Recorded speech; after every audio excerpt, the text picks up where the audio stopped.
Well, I like making food that tastes good, and I don't even mind making food that tastes bad. But if I had to choose, I think I'd pick the former.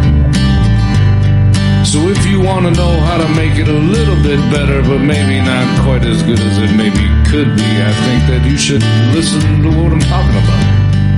And if you learn a little something from this, well, I hope it served a purpose, and hey, that's what we're here for. Good, better.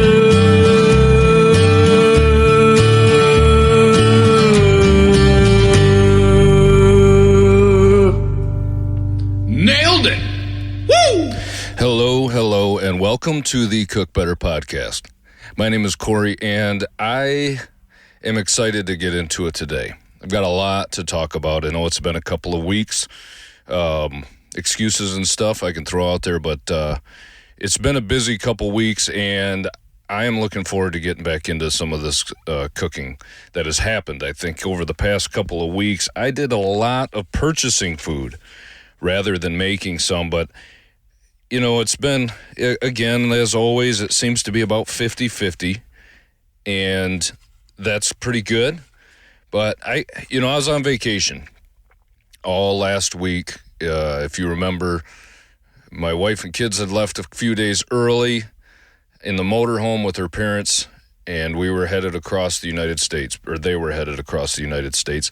I flew out this last Sunday and with my brother-in-law, and we met all of them, and then proceeded to check out the Grand Canyon National Park, which is hard to describe.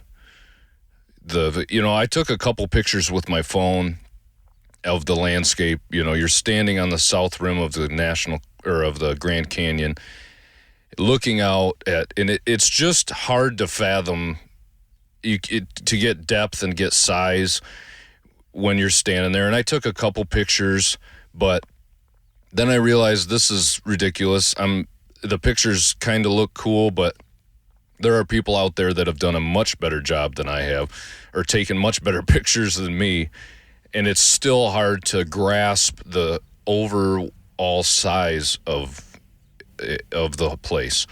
But it was really neat, and we went, where'd we go? Everywhere. We went to a national park on the South Rim. Then we drove around to the North Rim and through Las Vegas, where we landed in our plane. And it was just a good time. A lot of beautiful creation, all this different landscapes and everything that are completely different than where I'm from.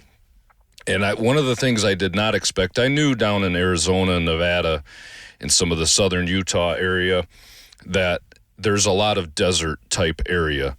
But I guess I didn't expect it to be, which thinking about it sounds kind of dumb, but I didn't expect it to be so brown and rocky.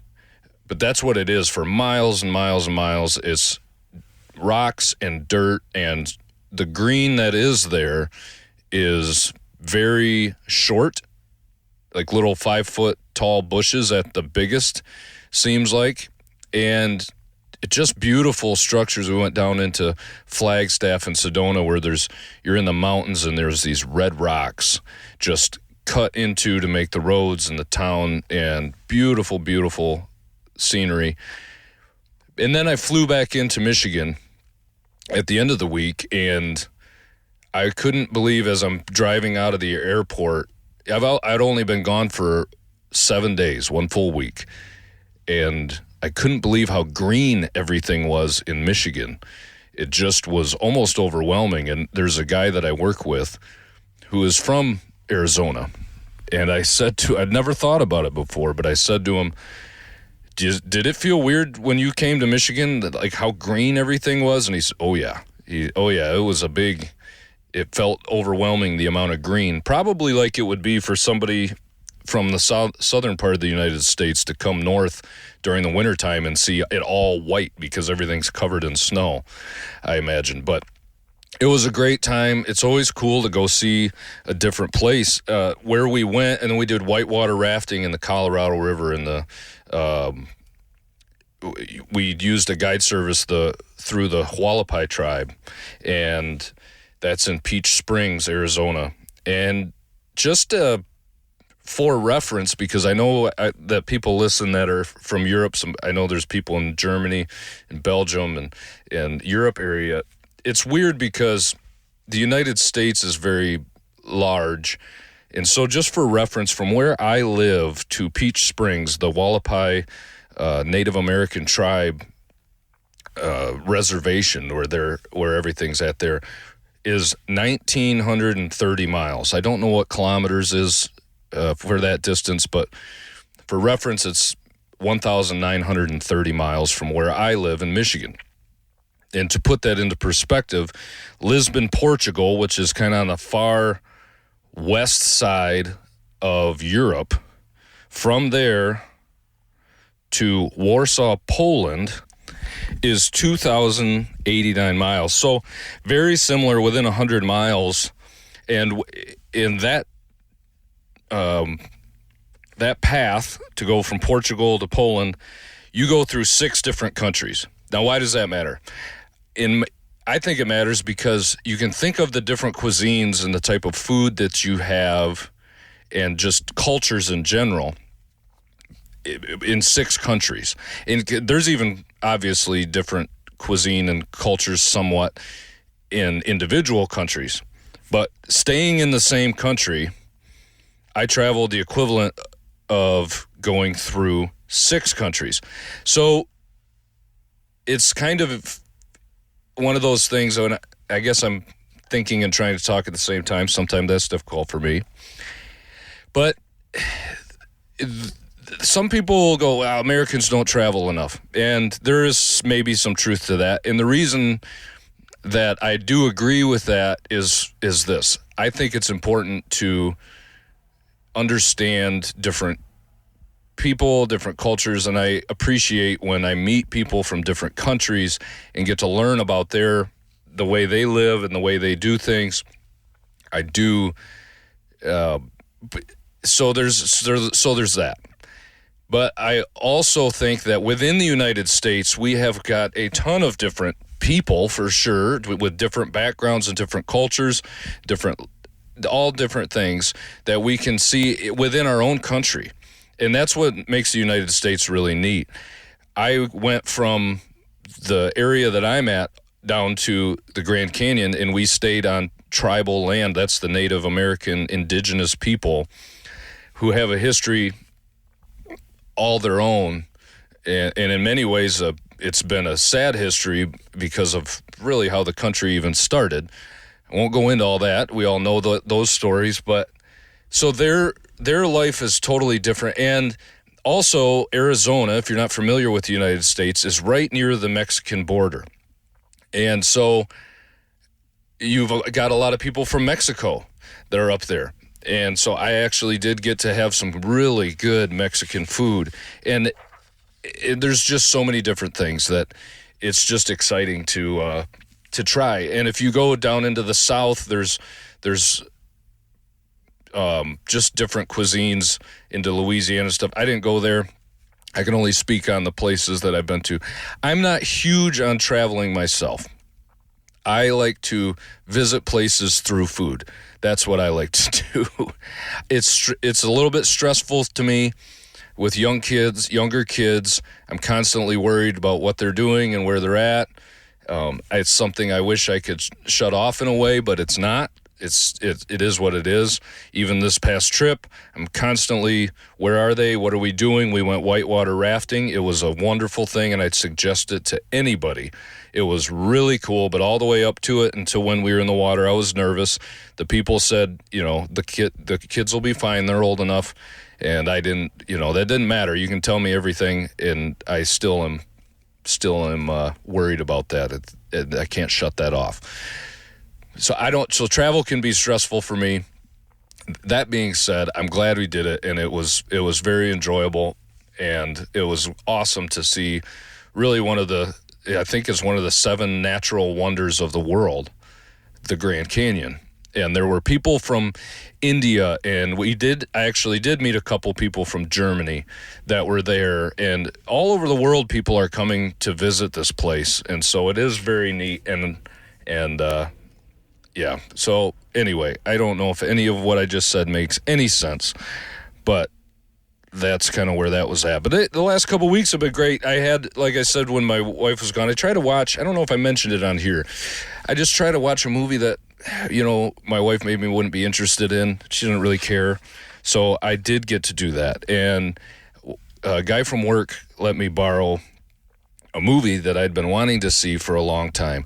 And I'm going to narrate a portion of it because this is a cooking podcast. So why wouldn't I try to do an impression and quote a movie? And I'll see if you can figure out what movie it's from,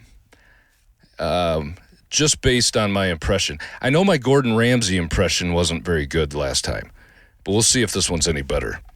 Also, I probably will censor a part or two just because this is a family-friendly podcast. Andy Dufresne, who crawled through a river of crap and came out clean on the other side. Rehabilitated? Well, now let me see. I don't have any idea what that means. I know what you think it means, Sonny. To me, it's just a made-up word. A politician's word. So young fellas like yourself can wear a suit and tie and have a job. What do you really want to know? Am I sorry for what I did? Sometimes it makes me sad, though, Andy being gone. I have to remind myself that some birds aren't meant to be caged. Their feathers are just too bright. And when they do fly away, the part of you that knows it was a sin to lock them up does rejoice. But still, the place you live in is that much more drab and empty that they're gone. I guess I just miss my friend, Andy Dufresne. I don't know if that was good. That was Shawshank Redemption, for those of you who did not know, and I was attempting a Morgan Freeman impression. I'm working on it. So I'm not going to quit my day job, but, it's out there. It was a great movie. I'd never seen it before. My wife isn't interested in that movie necessarily. There's a lot of classics I haven't seen, so I watched it and thought it was really good, and I'm glad I could check that one off the list.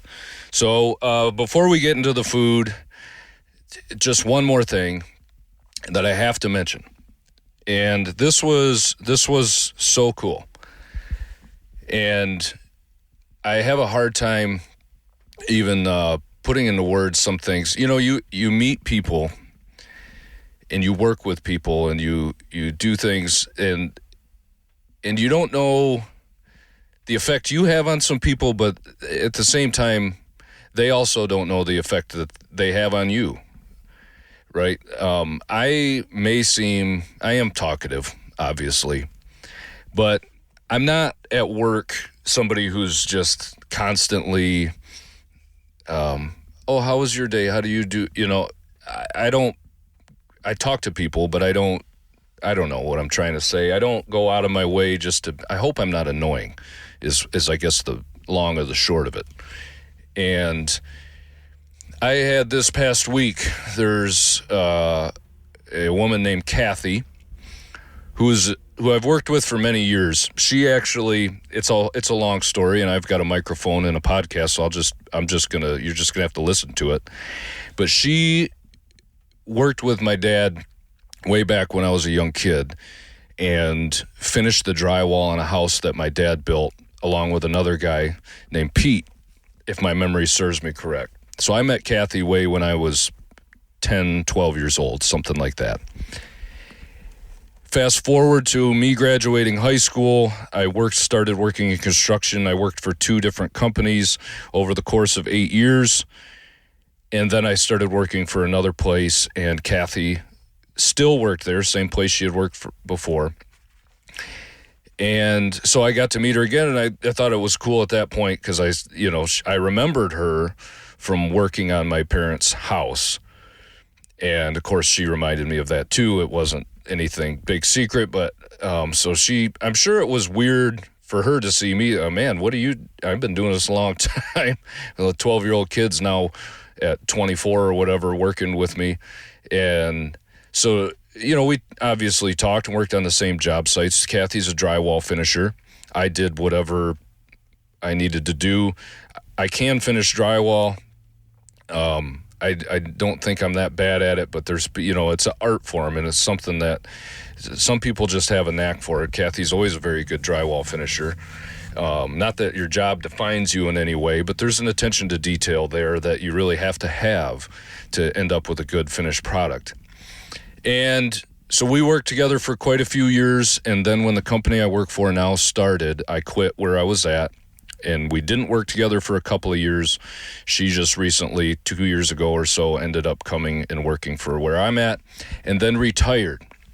That is a long introduction to say that moving back quite a few years ago, 5-6 years ago, something like that, maybe 7 years ago, Kathy had made a cigar box guitar. Now, I love playing music, and I like all different styles of music. And if you're not familiar with a cigar box guitar, it is literally a wooden cigar box that you put a neck on and turn it into a guitar. Put the electronics in and everything like that. And she made this military-themed one, and it was really cool. It's all the different branches of the U.S. military in there, and there's a lot of detail. She had, the bridge was a big bullet. I don't remember what caliber and different stuff. It looked really neat, just her doing it as a hobby. She doesn't play the instrument, but she enjoyed the process of building it. And I've known Kathy for a lot of years, and I know that she loves hitting up garage sales and finding cool trinkets, and she's always been good about she'll see stuff that she knows somebody might like, and just give it to them. And Kathy has a really cool plumb bob collection. I've only seen pictures of it, but it's amazing that where she finds these things. But I know she's given gifts to people of all different. She pays attention to detail. When somebody has an interest, and if she finds something somebody might like, she'll just, get it for them.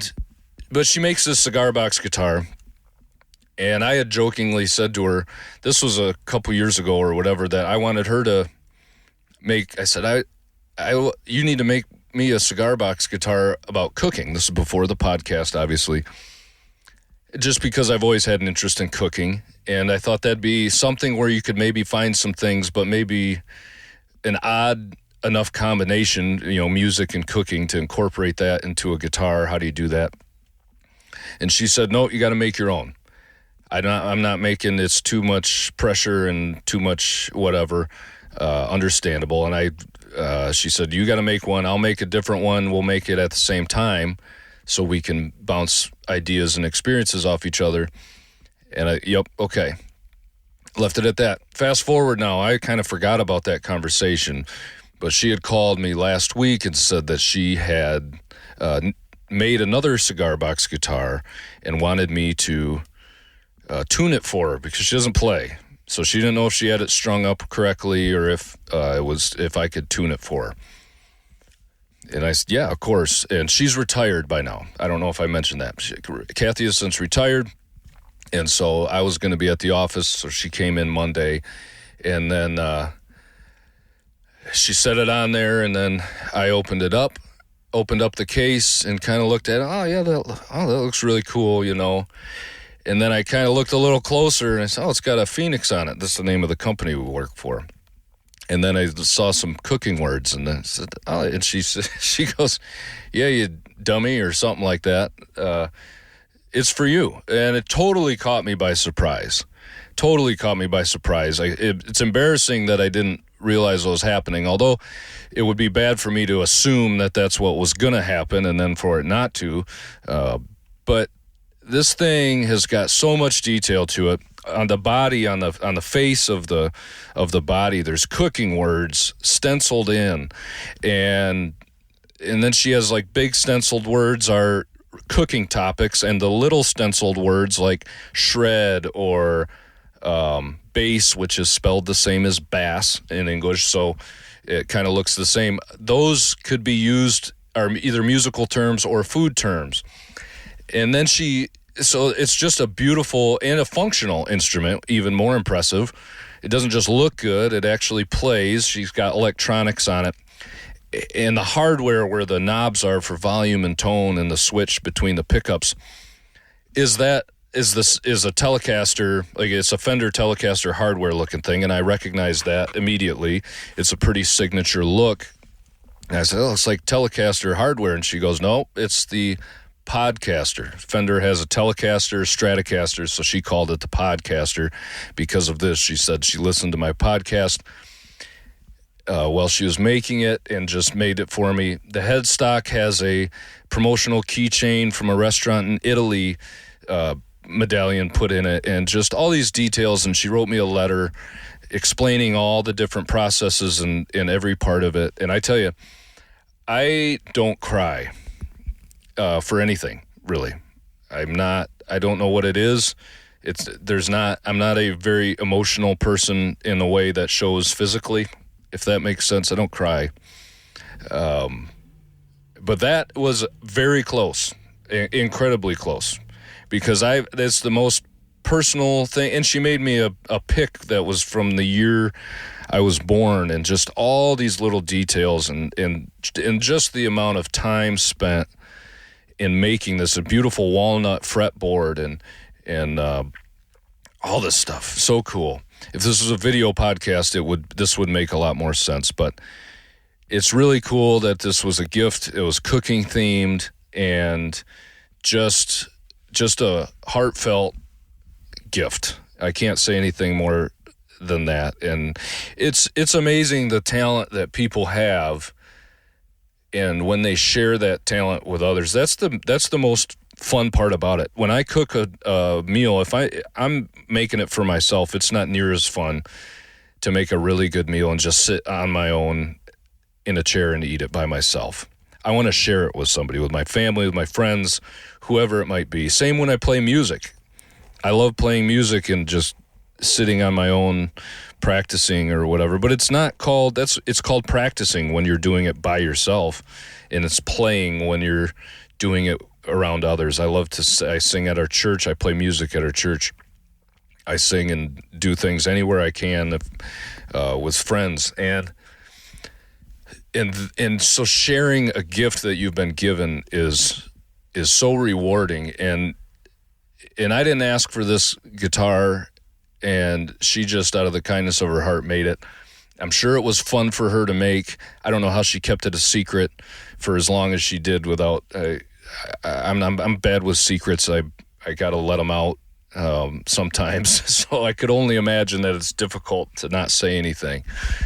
But so thank you, Kathy. Kathy listens to this podcast, and I liked Kathy before this, but it definitely bumps up a notch when you get something so beautiful given to or created for you. And so share your gifts is the long story there.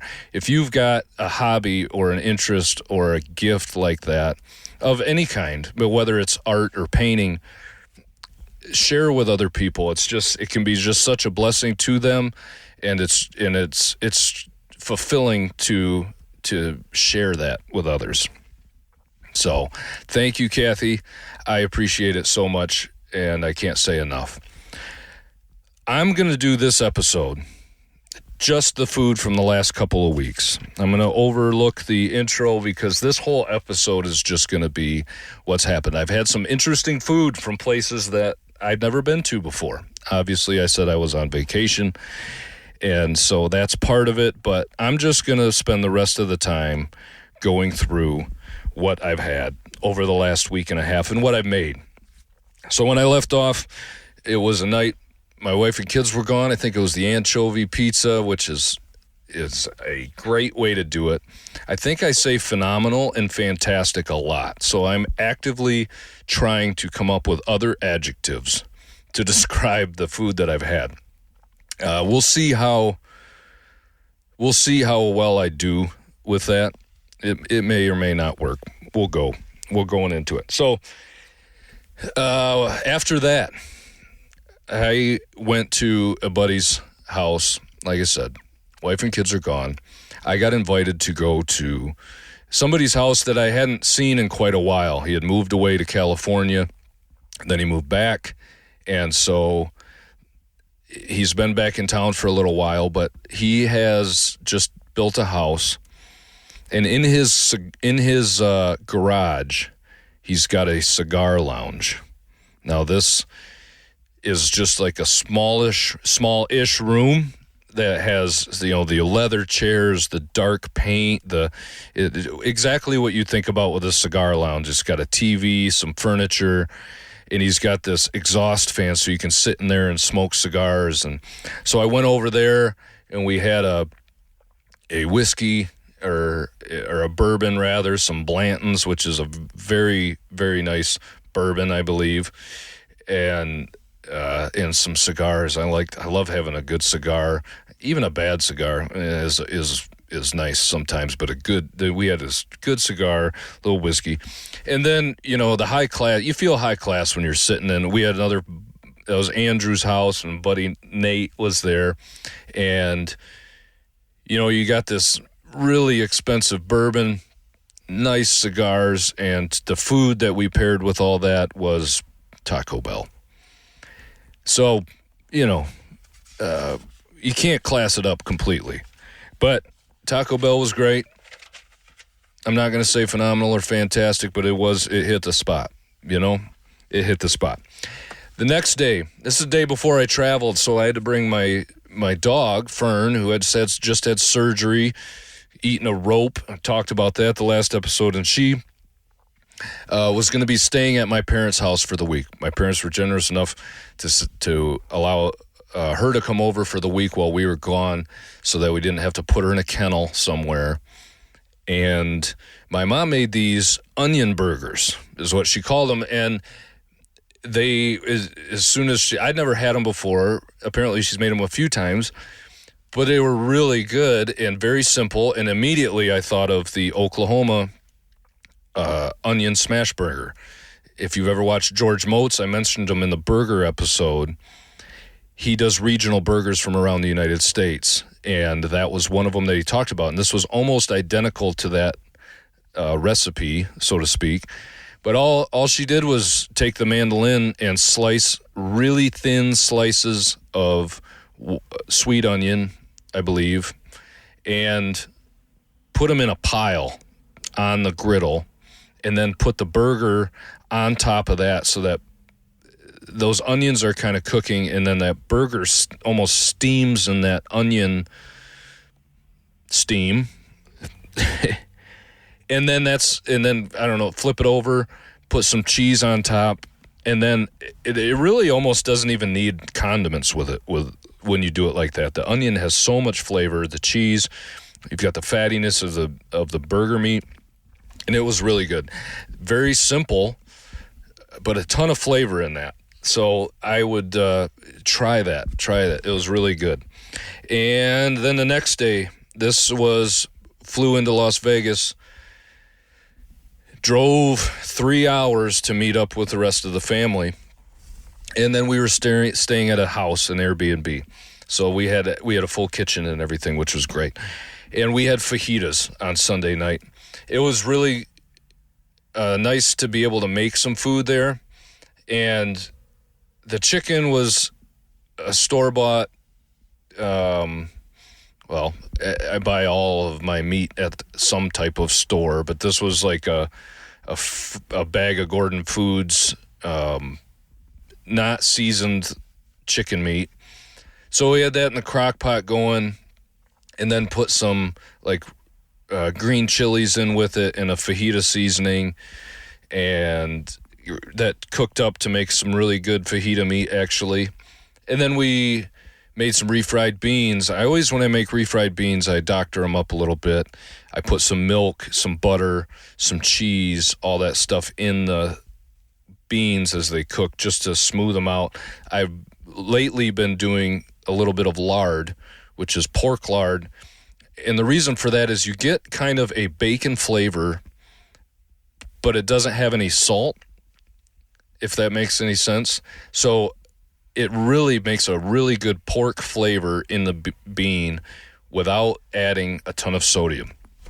And it's just, I think, a little more authentic. Not that that's 100% always what I'm shooting for, but it does. There's a reason that people have done that it that way for a long time because the flavor is great.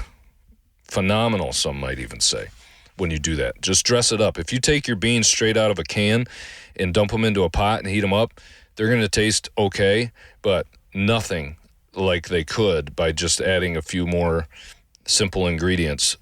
And you really can elevate something like beans. And beans really, they're good on their own, but they really can benefit from the help of other flavors just to make them that much more interesting. And then I made a cilantro lime sauce. This is something that I really do. I don't measure anything. It's just eyeball it. I did a sour cream and a mayonnaise combination, fresh lime juice and cilantro. You could do a little bit of garlic in there, maybe a little garlic powder. I don't even know if I did. You put any garlic powder in there. The risk with raw garlic is that this isn't a sauce that's going to cook. You have it cold.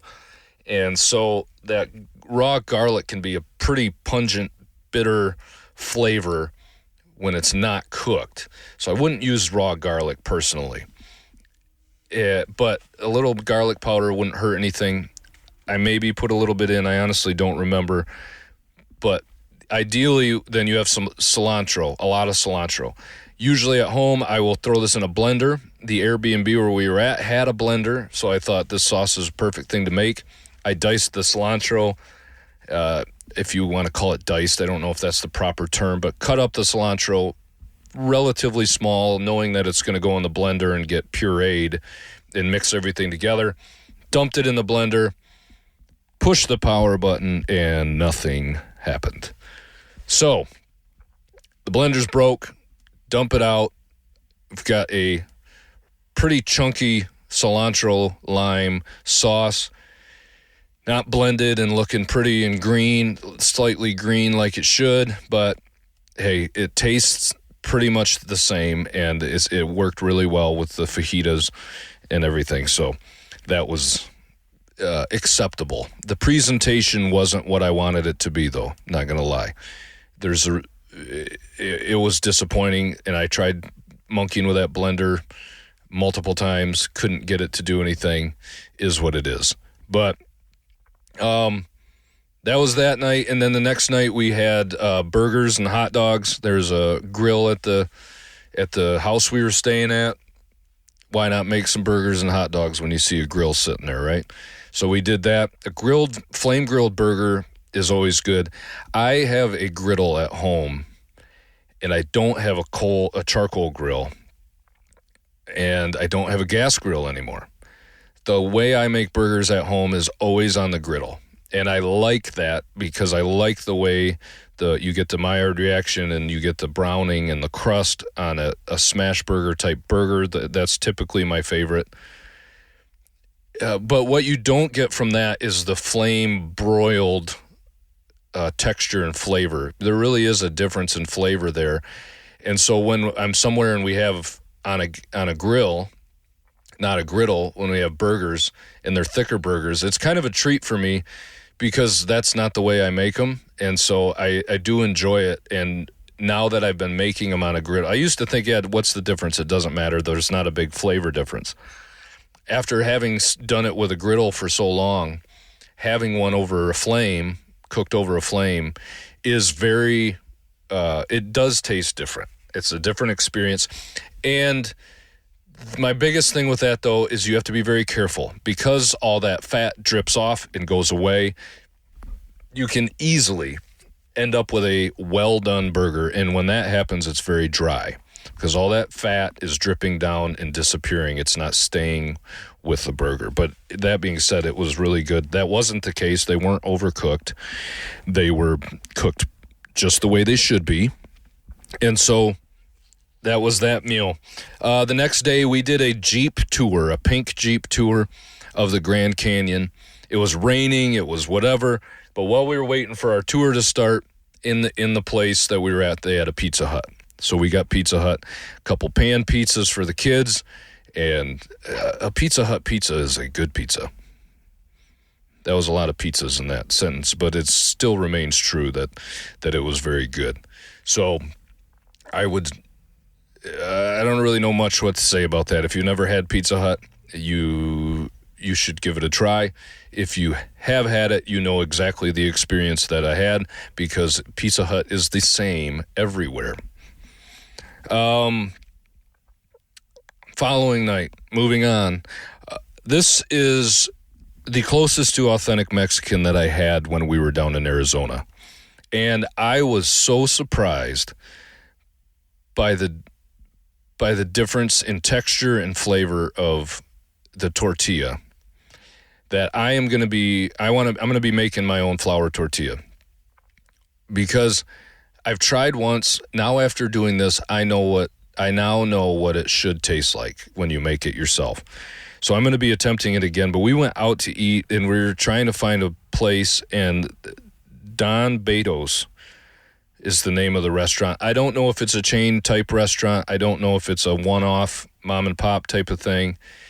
It was in a similar fashion to a fast food, fast casual, where you just go up to the counter and order your food, go sit down, and they bring it to you. No waitress or waiter. You're just doing that. You're getting a fountain drink of your own if you want. They did have the option to get a beer. I didn't see that there when I ordered until I sat down and already had a fountain drink. Or I would have, because it would have went nice with it. But I'm a little disappointed in myself, because this place had, you could get a cow tongue taco, or all these different parts of the animal that isn't something that you can find very easily around where I'm at, or at least at the places I've been to. So it would have been good to maybe try something different.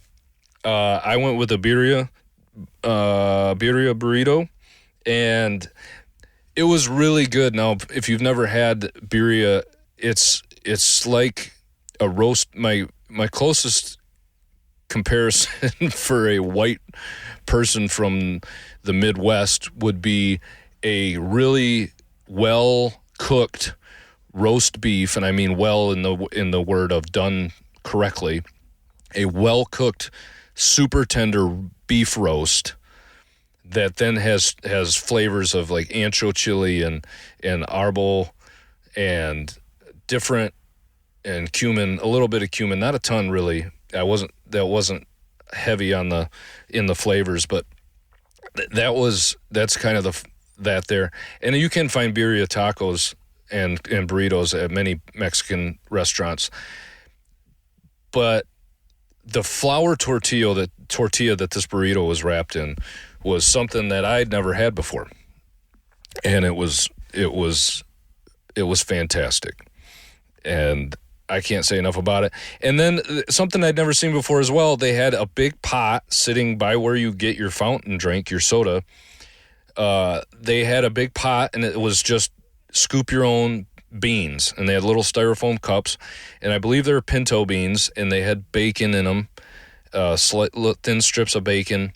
And it was just beans and bacon is all that was visible anyway. I'm sure there was a few other seasonings, but man, were they good. So nice to have that, and then you get to refried beans and rice along with the burrito, and just a great overall experience. And when I had that, I thought, well, there's no doubt in my mind as to why a Taco Bell franchise has never worked in Mexico, because this is 10 times better, easily, and every piece of it was just fantastic. So, anyway, I've said fantastic like 5 times now, and phenomenal at least once. But that's kind of what that was, and that was the only real Mexican food, the place I went to go buy Mexican food. It was still, and if that was the only experience, which was, that I had down there in Arizona, it was worth every penny, and I'm thankful that it lived up to the hype. I was expecting some good Mexican food when I'm down that close to Mexico, and it was great. Anyway, moving on. Next day we were at a different Airbnb, and we had some leftover burger meat and different things and some leftover tortillas from the fajitas. So I made the natural combination of a quesadilla burger. Excuse me. I know you're not supposed to drink coffee or drink while I'm doing a podcast, but I'm thirsty. Forgive me. So I made quesadilla burgers. I talked about these in the burger episode with my brother. Other restaurants do it. Applebee's does it.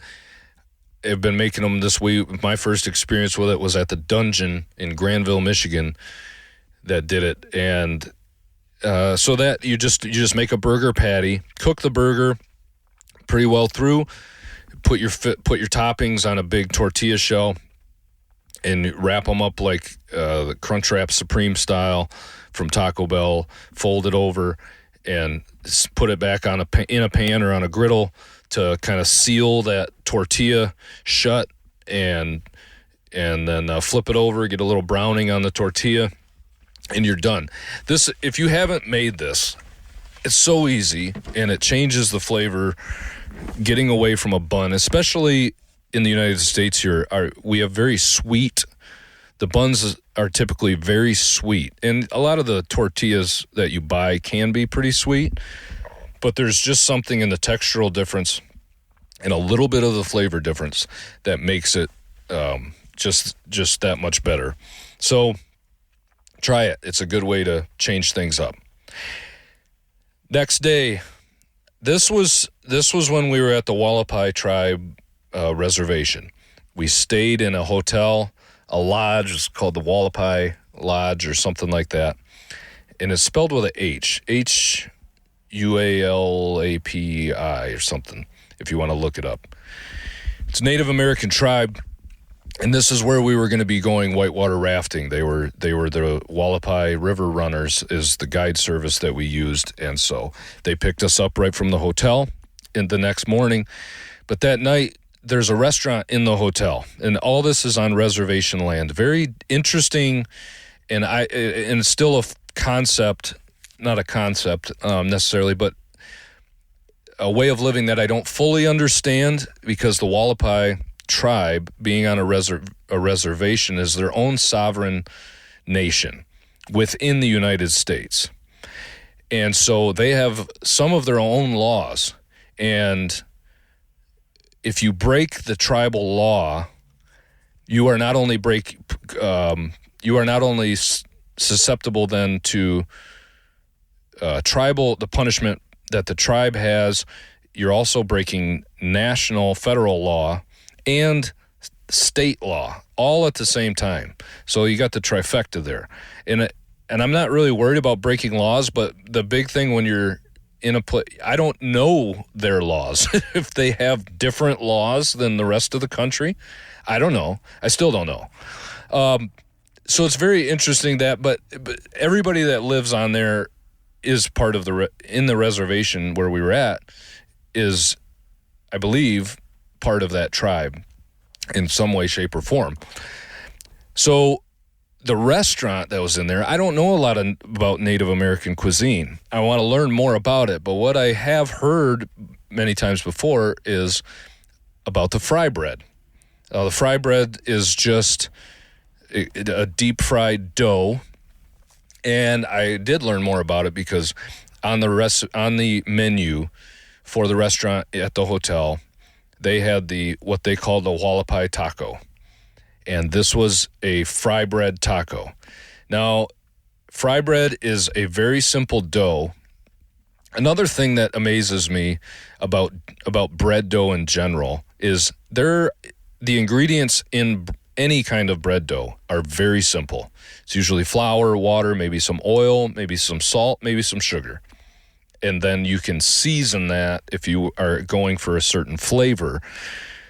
But the dough itself for any bread, maybe a baking powder or whatever, but it's very much the same for all breads.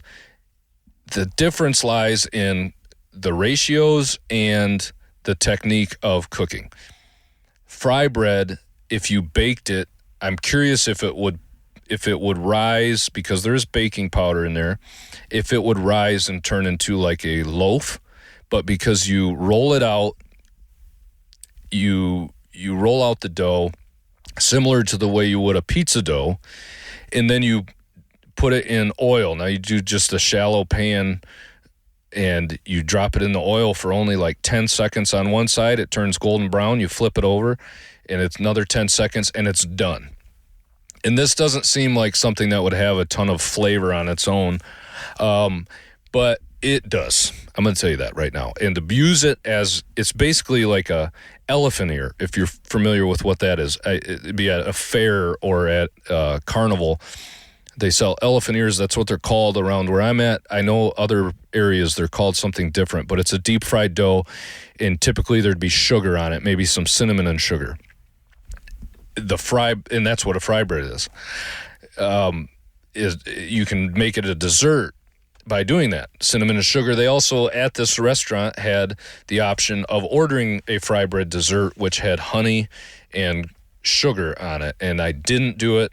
I really wish I would have, because that sounds so good.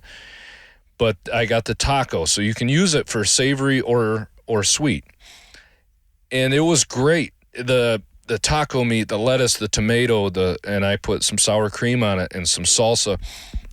What I don't know is if it is the case, and I want to look into it more, because in Mexico, you can get very spicy food, and a lot of people that I know from Mexico enjoy some spice in their food. The surprise for me, at least at this one place, was the meat was seasoned relatively plain. And I'm not saying that it was bad. It was just not what I expected. I expected there to be some of those Mexican flavors, and there really wasn't that much. Now, I don't know if that's typical or if it was just this one place. It was definitely ground beef, but it wasn't super, there wasn't a lot of spice in the meat itself. And I mean spice as in heat, but also as in just flavors like the cumin or the chili powder or the paprika or oregano that you get in a Mexican taco meat mixture. This didn't have that. So I don't know. I'm curious, and I'm trying to find out more. I haven't dug into it too much, but I will. And because like I said, when I make my taco meat now, I'll add some tomato paste and everything just to add so much more to that flavor. This was relatively bland meat mixture. Again, that doesn't mean it was bad, but I was surprised. And they did have a salsa to go with it. And I had asked for like 4 of the salsa things because I like some heat, and I like the freshness. It was a homemade salsa. It wasn't from a jar. It was really good. And I always wonder, even when I go to a Mexican restaurant, like I've said before, if you don't know me, I'm a white guy, okay? And I don't look like a soft white guy, I suppose. But I always wonder if when I go to a place like that, if they just look at me and go, yeah, this person probably isn't going to want it to be very spicy. And I understand that completely if that's the stereotype vibe that I'm putting off. That is, however, not the case. So I had to ask for some extra salsa, and I asked if they had any hot sauce. They didn't have any hot sauce of any kind. So it was just the salsa, which is fine. But it was just relatively bland. But that fry bread dough was so good.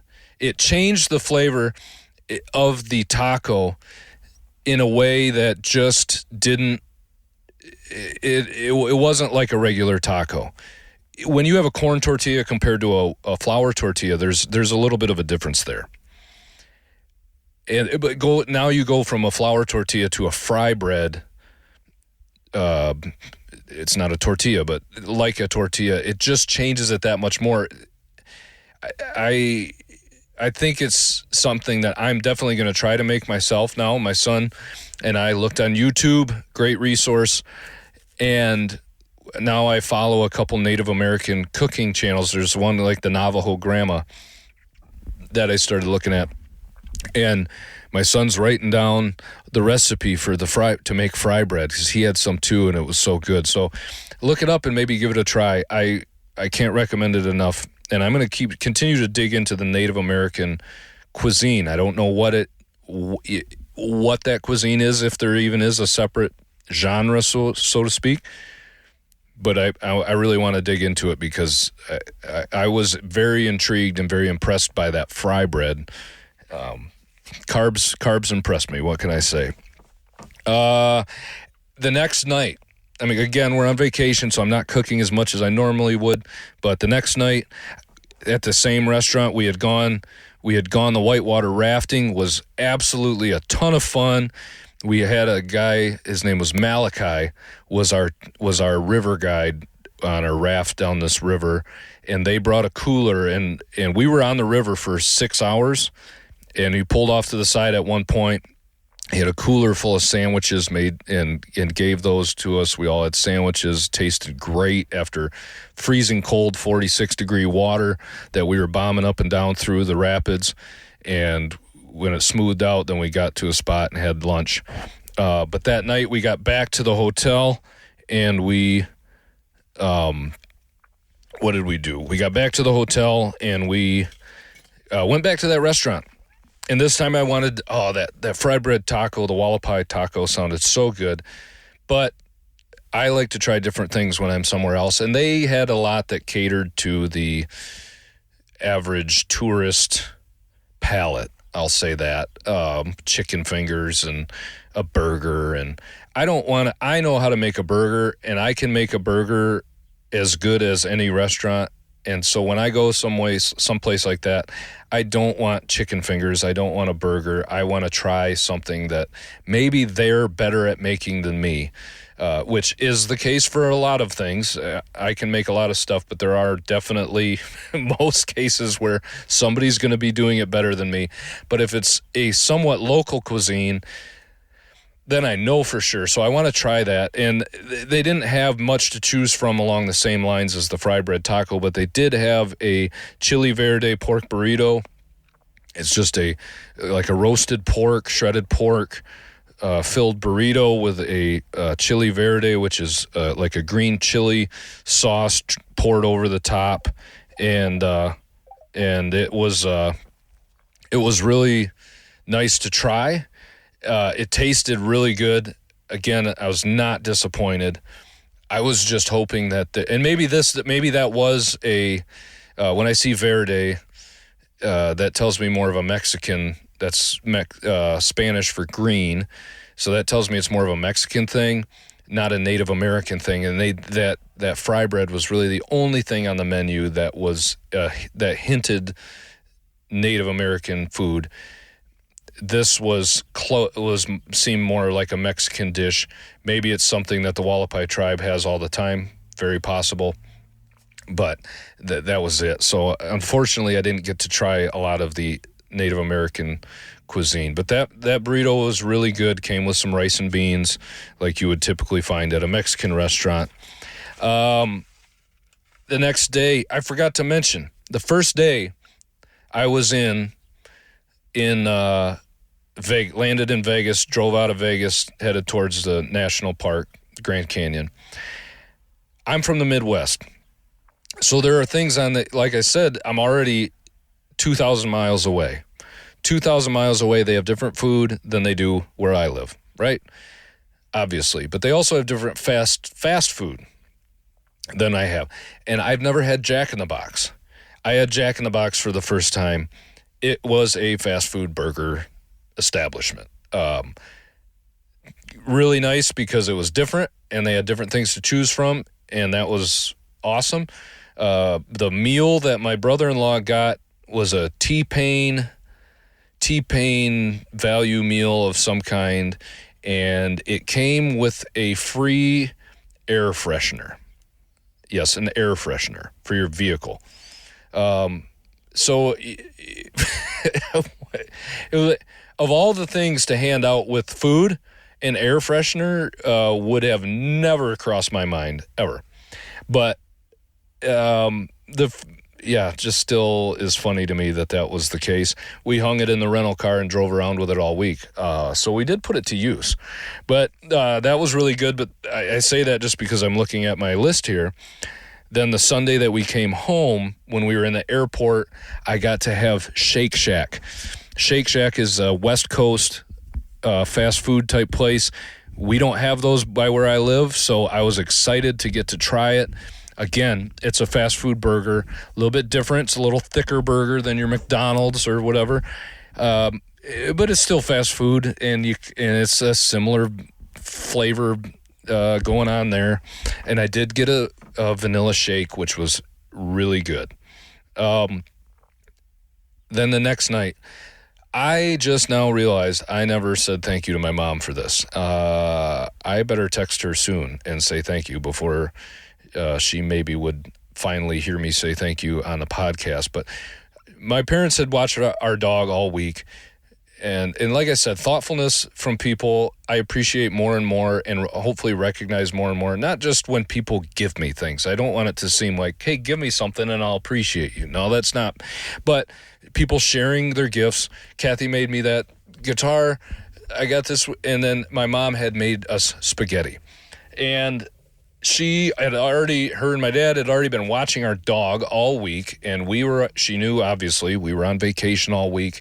When I got home, they had brought our dog home for us. We didn't have to go pick her up, which was nice. And she had left a cooler with a box of pasta noodles and spaghetti sauce. And she made the homemade spaghetti sauce. I think there was some I've got to get the recipe because it was a very good spaghetti sauce. And so that was just nice to have. We were able to have spaghetti for dinner, and it tasted really good. And it was, so that was very nice to have some homemade food at home that I didn't eat. My wife or I did not make. But the following night, I made a poor person. I shouldn't say that. That's not a way to. It's like broke food. It was one of those. We hadn't gone grocery shopping yet. Well, what do we have in the refrigerator? We've got these Aldi cheese brats. I've got some street taco type tortillas, little 6-inch tortillas. Got a little bit of cheese. I cooked the brats, sliced them in half. Put cheese and the brat in the tortilla, rolled the tortilla up really tight, set it in the pan to kind of seal it shut so we got some browning going on. And then I made a, air quotes, special sauce of a little mayonnaise, ketchup, and some Taco Bell mild sauce. Mix it all together, and dip them in. They're like little tornadoes or little flautas, and or just rolled up like a sad pig in the blanket type, with a tortilla instead of a crescent roll or whatever. So the reality is they tasted really good. I'm a little disappointed. I made the mistake of scanning these Aldi cheddar cheese brats with my Yuka app that I've been telling you about, and they were a 0 out of 100 rating. I have not scanned anything and had a 0. That blew my mind and made me sad because they taste really good, but they are absolute garbage for you. And also, it kind of made me. I don't like that. Like, why would you even make that, or that it's that bad for you? But it is. And the cool thing about that app, though, then I scroll down, and there are options at Aldi there was one that was like 70 out of 100, a brat, hot dog style brat type thing that they do sell at Aldi that they suggested maybe instead of the one I had. So that's pretty neat that there's at least Aldi does carry something that is a little bit better. I guess a risky take when you want to find out if you're eating something decent or not is finding out that you're not. Then last night, my final night, I know I've been very long-winded. If you're still listening to me, I appreciate the patience. I made a pork tenderloin. This was an oven-baked pork tenderloin. Put it in a cast iron pan. It's all seasoned like a garlic and herb seasoning. Put it at about 425 in the cast iron pan. It took about a half hour. Cooked that. I had made a baked potato for everybody, my wife and kids and myself. like I said before, I take a baked potato, wash it, then I coat it, and I used olive oil. After I did that, I wasn't sure if that was the best option, if I should have used vegetable oil, because I was going to bake it at 425. It didn't smoke out my house or anything, so it must not have got up to the smoke point completely, or I just didn't notice it. But I olive oil on the skin, pierce the skin with a fork to allow for the steam to come out, and then I just used kosher salt sprinkled all over the top. That gets a little bit more of a browning on the skin of the potato, and I eat the potato skin. I think it tastes great, and it's just wasting good food if you only eat the inside. So we had pork tenderloin, baked potato. Of course, I had sour cream and cheese and everything on the baked potato. And then I made a sauteed mushroom and onions. This was different than I'd done it before. I am a little disappointed I hadn't thought about it. I this time did it in butter. I left the mushrooms whole. They were pretty small mushrooms, relatively speaking. Sliced up my onion, and I was put a little garlic into, and sauteing everything in a lot of butter, if I'm going to be honest. But I put a splash of a couple shots of Worcestershire sauce in with it, and I hadn't done that before because I've used Worcestershire sauce, and it can be pretty overpowering. And I want to taste the onion and mushroom, and I don't want it to be just like biting a mouthful of that Worcestershire sauce. But honestly, and it might have been due to the amount of time I let it simmer, it was just a background flavor that just made it taste that much better. And that's it. That's been the last week and a half or so for me. The meals I made, the meals I bought, the experiences I had, and just a couple different things that I haven't had before. And so I'd say overall, it's a very good week and a half.